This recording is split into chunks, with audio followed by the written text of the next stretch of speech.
The Dennis O'Keefe Show. Starring Dennis O'Keefe.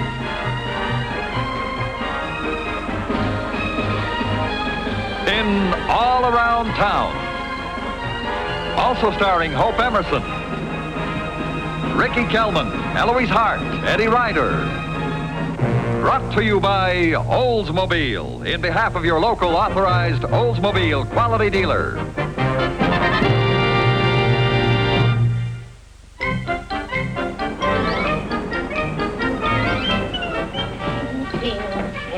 Put a pot on the stove and it's ping. Bang, there goes the doorbell. Coming, Paderewski, coming. Mr. Town? No, I'm Rocky Marciano. Hi, ma'am. All right. Don't just stand there. Come on in. What is it all, anyway? Don't ask me, lady. I just work for the delivery service. No, not on the furniture. Put it on the floor over there. Here, there's a note comes with it, though. It's in my pocket. Excuse me. Mr. Town's apartment. Oh, it's you, Jessica. How are you? Yes, I know. Mrs. Tudor's giving that great big party tomorrow night. She's already borrowed half the dishes in this apartment. Jessica, can I call you back? I've got something cooking on the stove, and there's a delivery man here, and I just, What's that, dear? Oh, no, I wouldn't bother to come down if I were you. He's just not your type. All right, honey, I'll call you right back. Bye. Yeah, sign here, lady.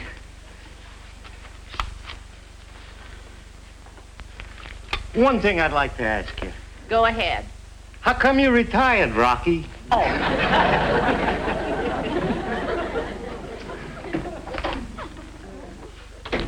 Now, what in the world is all of this stuff, for heaven's sake? Now, those are too big for back scratchers. Home. Well, I never would have known. Wow. Cook stove, lantern, tent, snowshoes, and skis. Oh, a camping outfit. But where'd you get it, Sarge? Well, it seems like your father had it sent in. A camping trip. He's gonna surprise me with a camping trip. Hey, maybe you're right. Well, sure I am. Bam! Might have shot a bear. Yeah, and you deafened a housekeeper. Can we take a little peek at something, huh, Sarge? Oh, no. No, I don't think we ought to. I think we ought to leave this wrapped up, and when your father comes home, we won't let him know that we're wise to him. It might spoil the surprise. You mean like we did when he gave me the electric train? Uh-huh. Okay. Oh, my liver. What's the matter with it, Sarge? Does it hurt or something? It's ruined.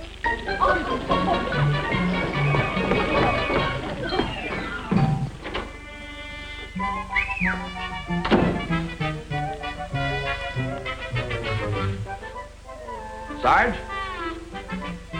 Anybody home?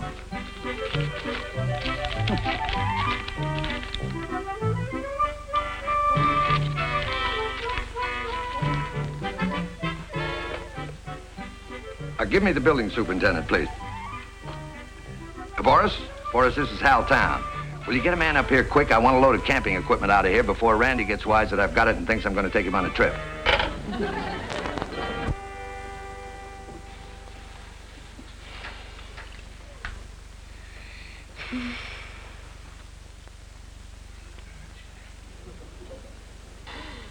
Well, I recognize the symptoms, but I don't dig the deed. Let's see, it couldn't be a report card. We went through that last week. Sarge, have I knocked any of your dinners lately? Desserts, ice cream.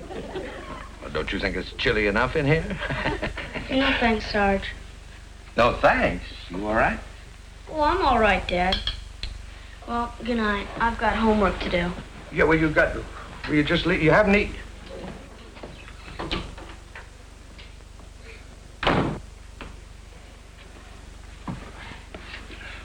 All right, Sarge. Let's have it. I think it was just awful having that camping outfit sent up here and then teasing the boy the way you did. Oh, so that's it. Yes, that's it. He thought you were going to take him on a surprise outing. Sarge, I did an article on the psychological advantages of getting out of the city and going camping. The Manufacturers Association sent me all that stuff in appreciation. I'm sending it all back tomorrow. Besides, did you ever hear a little thing that Randy goes to called school? Oh, I suppose you never played hooky. Yeah, well, never mind about that. I hear that you majored in it. And now look, You were AWOL so much they charged you for a correspondence course. And if you and Randy hadn't let your imaginations run wild, I wouldn't be in the doghouse. Well, I suppose you're right. And I wouldn't have ruined my liver. Oh, what's the matter, Sarge? Your liver hurt or something? Oh, let's not go into that. Randy and I had the same trouble. Well, you mean his liver hurts? No, he's just fine. I burned mine cooking it for dinner. What? I don't mean that literally. Well, I'm glad of that. Well, I better go in and square myself with these nibs. Well, yes. Hey, I've got an idea.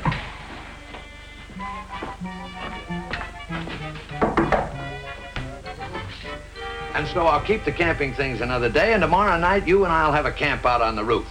The whole works, everything. The tents, the cots, Coleman ladders. We'll even cook our own dinner. Okay, Dad. If you say so. But gee, what can happen on a New York rooftop? Well, I mean, no bears, no Indians, and no bad men.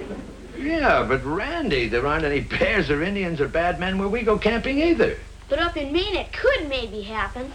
Here, never. Well, I can't argue with that ageless wisdom. But you just wait and see. Tomorrow night, you and I are going to have a ball. You wait and see. Home, home on the range. Oh, where the deer and the antelope play. Oh, she was a lovely Indian maiden. He was the bravest of braves. Oh, he was a lovely Indian maiden. Dad, come quick! Hey, well, what do you got? Look, fire engines. Yeah, well, what do you know? They're stopping right at that corner. Hey, here comes another company. It's a two-alarmer. It sure is. Darn balconies, I can't see where they're going in. I don't see any smoke. You know what, Randy? I bet some jerk turned in a false alarm. Do you know that every time that happens, it costs the city, and that means the taxpayers a bundle? It does? It sure does.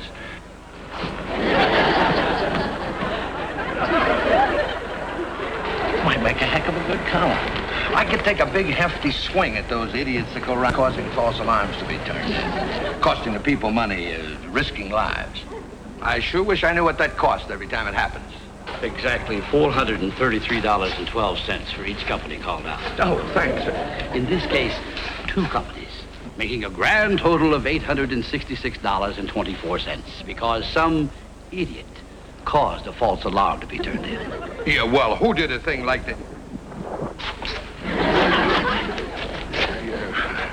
You mean the barbecue, the smoke? Yes. Oh. Gee, Dad, are you going to pay all those people back? Well, we'll talk about that later, Andy. Here. Yeah, but what's this? Illegal burning. Oh, is that so? Well, just what did I burn? From here, I'd say it was steaks. Oh, no.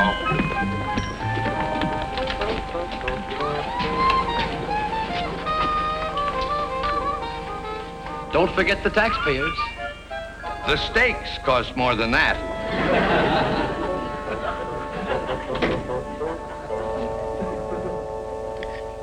Burning up two beautiful steaks. Don't come complaining to me if we're over budget this month. I wonder how much the fine will be. Randy, please. The fine? What fine? Dad got a ticket for illegal burning. Snitch, tattletale. Gosh, Dad. I'm sorry. I thought Sarge already knew. Let's see now.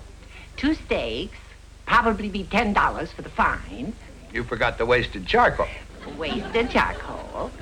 Doctor's bill. Doctor's bill? Well, yes, you're a cinch to get a cold sleeping up there on the roof. They might raise our taxes. Yeah, well, all right. It's gone far enough. Come on, Randy, we gotta get back up on the roof. $20 this month over budget. That's my final offer, and not a penny more. Well, good. We'll have some decent food in the house for a change. You should do this more often, Henry. Now, don't be so smart. I'm gonna dock you for the dinner you wrecked last night. You just ate it, Henry. Liver a la Crispo.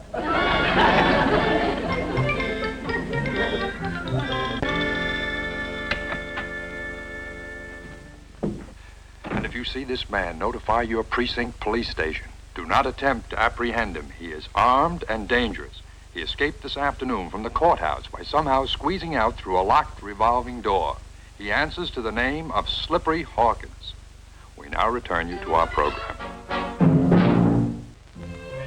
Her eyes strayed to the cocked pistol, its muzzle thrust deep in the open powder keg. If they come through that door, the handsome Captain Stanhope had said, just pull the trigger. She looked at the faces of the other frightened women. They must never know, she thought. They must never know. The howls of the attacking savages seemed closer now. Her hand moved carefully to the pistol. She felt its icy grip against her sweaty palm. Her finger pressed against the trigger. Sorry, Dad. Well, I better get some sleep. Remember, I've got school tomorrow. Oh, yeah. Well, I just thought a couple of chapters of this book, might make things a little more... Well, there's a picture in here of Roof, the guide, having a hand-to-hand fight with a grizzly bear. It looks terrific. Oh, it's a swell book, Dad. Only trouble is I've read it. You see, Captain Stanhope turns the tables on Chief Bent Lance. Then he in turn... Well, hold it, Randy, hold it. No need for you to spoil it for me. I'm sorry, Randy, that this isn't more exciting for you. Oh, it's all fine, Dad. Especially the firemen. Well, good night, Dad. Fireman. Well, if this light doesn't bother you, Randy, I think I'll read for a little while because I'm... Randy? Randy?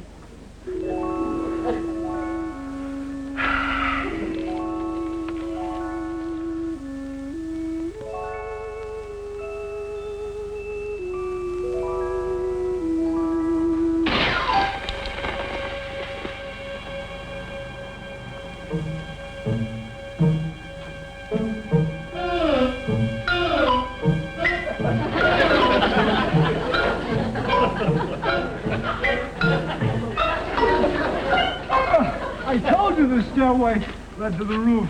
Yeah, lucky we're on the top floor. Wow, it's really hot down there. If you're hot in that outfit, how do you think I feel in this? You must be an idiot, Herbert, to come in such a costume. It was my idea. You know as well as I do, this costume party was a come as a famous couple. So? How come you're a bear? My wife came as Goldilocks. What's your excuse for showing those knob-eat knees? Well, I happen to be Mark Antony. And Mary is Cleopatra. Me, Sitting Bull. Wife, Screeching Eagle. I know that, but what did she come to the party as? That happens to be the name of Sitting Bull's wife. And speaking of Goldilocks... Herbert! Here's your beer. Yes, sir. I thought I'd find you up here drinking with some of your lout friends. Oh, no. Out. Out. Harriet. Out. Harriet, no, Put the head on. You look better. Come on, back to the party. Poor Herb. Too bad he isn't a bear instead of a mouse. Hey, look, a tent.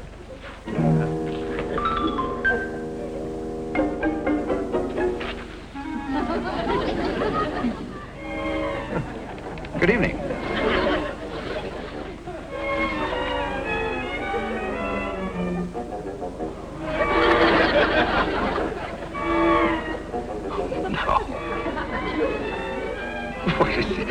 It couldn't be. Oh, it's the book. Some guy and his kid are in there. Maybe they were dispossessed. Speaking of that, I better get back down to the party before Screeching Eagle really raises a squawk. Me too. Or I'll be up the Nile without a paddle.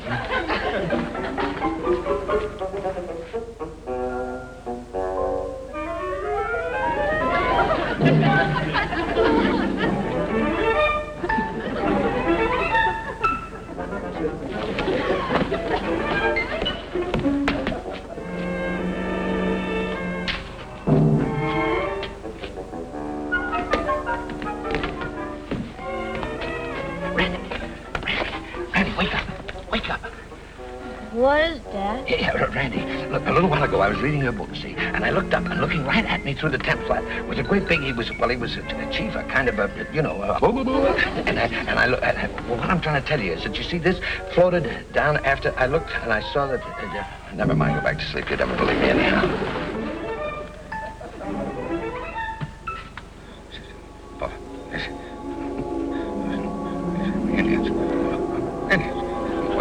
Surrounded. Hundreds of the Red Devils. Hundreds. Oh, sure, Susie. If you're really that crazy about me, I'll walk you home from school. It's all right. Now, hold your fire, men. Hold your fire. Oh, Susie, I'm not that handsome. Here they come. All right, man, now, let them have it. Give them everything you got.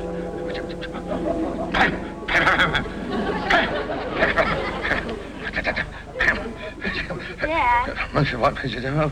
pull it down, will you, Dad? You're messing up a beautiful dream. What?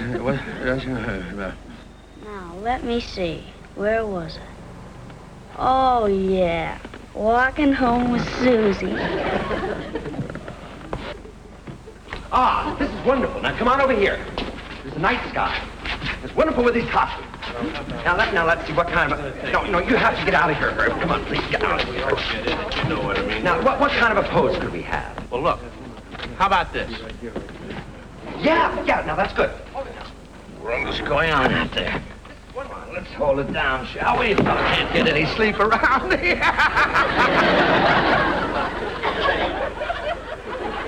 Hi. Oh, sorry we woke you. We're from Mrs. Tudor's costume party. Yeah, just making a gag picture. You're all from a costume party? Sure, Mrs. Tudor's on the floor below. Why don't you come on down and join us? Excuse me. Yeah, why don't you come on down and we'll have a little drink? Yeah, well, no, thanks. I'm sorry. You see, my son's in the tent. We're camping out. Yes, I know. I looked in on you earlier. Yes, I'd have recognized you any place. Hope we didn't scare you. Scare me? Oh, no, you didn't scare me at all. I wonder if you'd do me a favor. Would you mind making another picture? I'd like my son to see it. Oh, yeah, sure. Let's give him the same pose. Huh? Randy. Hey, Randy. Randy. What? Hey, come on, son.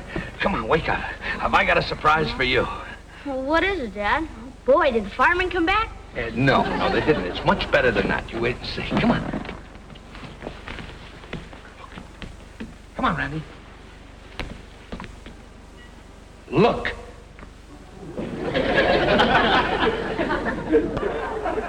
Who are they, Dad? Bunch from Mrs. Tudor's costume party? Yeah, they're a bunch from Mrs. Tudor's costume party.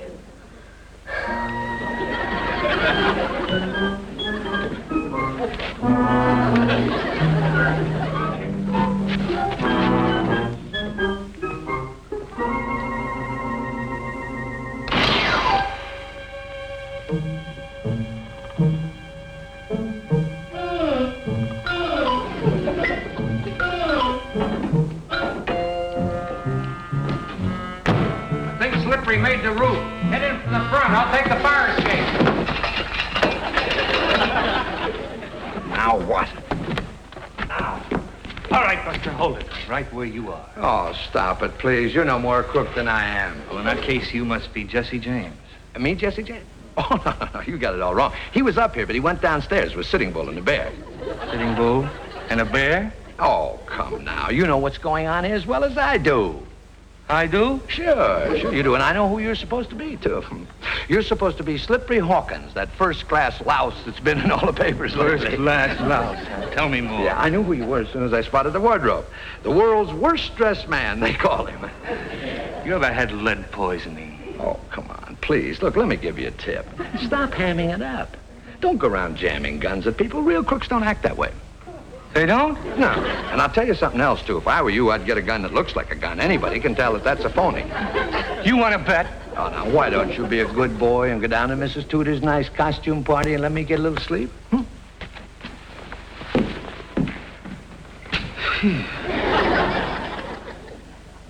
Costume party. Stay in the alley, Mac. We got him cornered.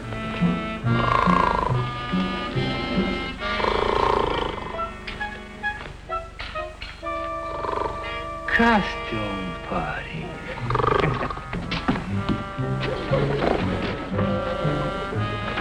Hey, wait a minute.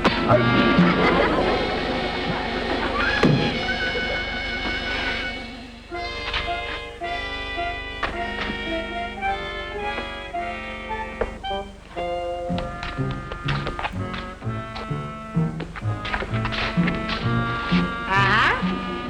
here again. Now you get downstairs and you stay downstairs.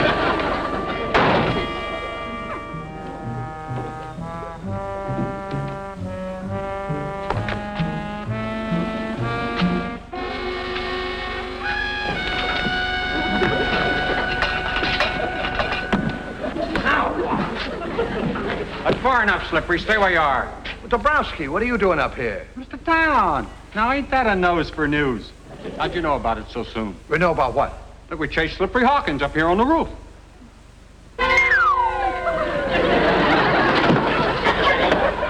Town.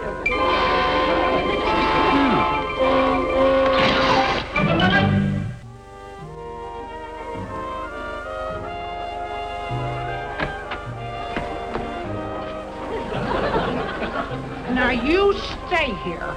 We are going to leave this party when I get good and ready, understand? And I don't want to hear a single peep out of you. Oh, shut up!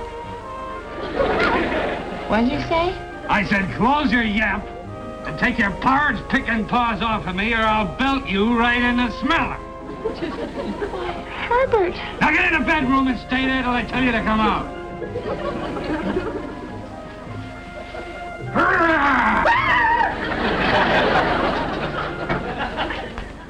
Okay, Flaherty, you wait here. Right.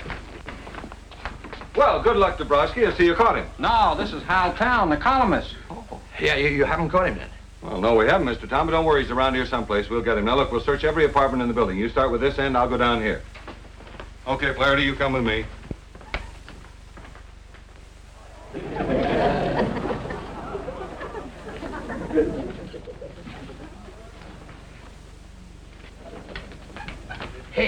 Hey, Herbert. Herbert, did you hear about a crook being loose in the building? You don't say. Yeah, that rat, Slippery Hawkins. Oh, how I wish I wasn't in such a hurry. Yeah, I almost had him up on the roof, but he gave me the slip. Hey, punch the button for me, will you? Yes, sure. Just as soon as I tell you what happened. You see, this creep came up the fire escape. I knew who he was right away. Please, do yourself a favor, Mac. Punch the button. Oh, yeah, sure. Yeah, and now, where was I? Oh, yes. This goon came up on the roof, you see? I'm gonna have to. I'm just gonna have to. Yeah, well, he had a gun, but that didn't bother me because I've faced situations like that before, you see? So what I did was... You stole my fur! You hit me on the head! What's the matter with... Don't you know me? I'm Herbert. Yeah, well, then who?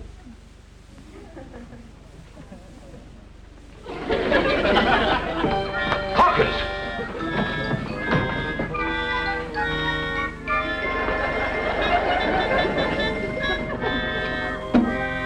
Yeah, that's right, Elliot. They caught this fellow Hawkins right here in my own apartment building. Herbert Rollins. Yeah. I know, at a costume party in a bear suit. With a W. Yeah. No, Elliot, no, not like in September Morn. B-E-A-R, like in Grizzly. Yeah, well, see that it gets into the column, will you? Okay. Herbert, dear, Yes, darling? may I come out now? Well, yes, of course. I'd like to go home. Of course, only if it's all right with you, sweetie. Anytime you're ready, your little Goldilocks will be waiting for her big, gruff Papa Bear.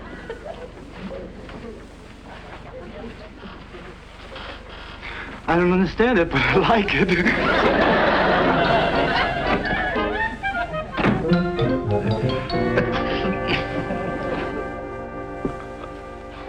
Well, can't keep the head shrinkers waiting.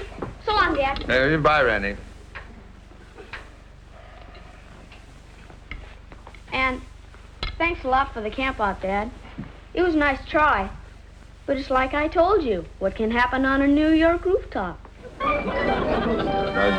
Fair question, Randy. That's a fair question.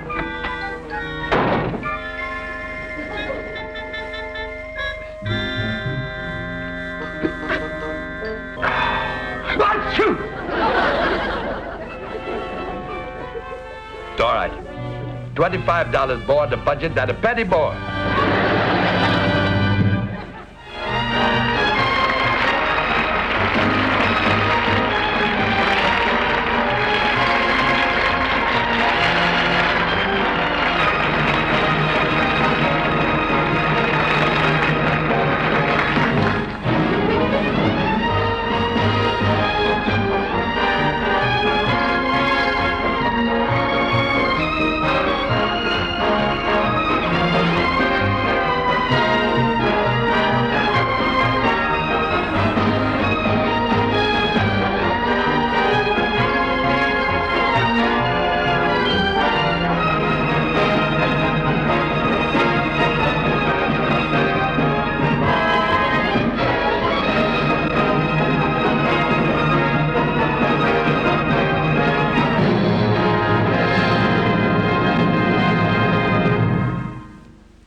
I'll take